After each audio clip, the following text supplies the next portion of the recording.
Baka sabihin in-abuse. Hindi po. Sino abuse daw? Ayun, nag-burp na. Taray yung... Oy, nag-eyeliner yan. Nag-eyeliner yan. Ay, nangat yung ulo niya. Good job, Eh, Thank you so much. Nag-burp ka na. Oh, balik na tayo baka nang pisngi mo na bulldog, oh.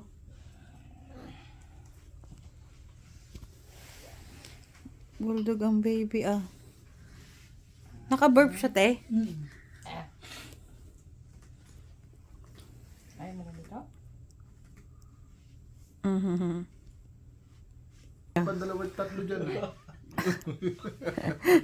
Ay, nagpapa. Halika! Halika, pa-burp kita.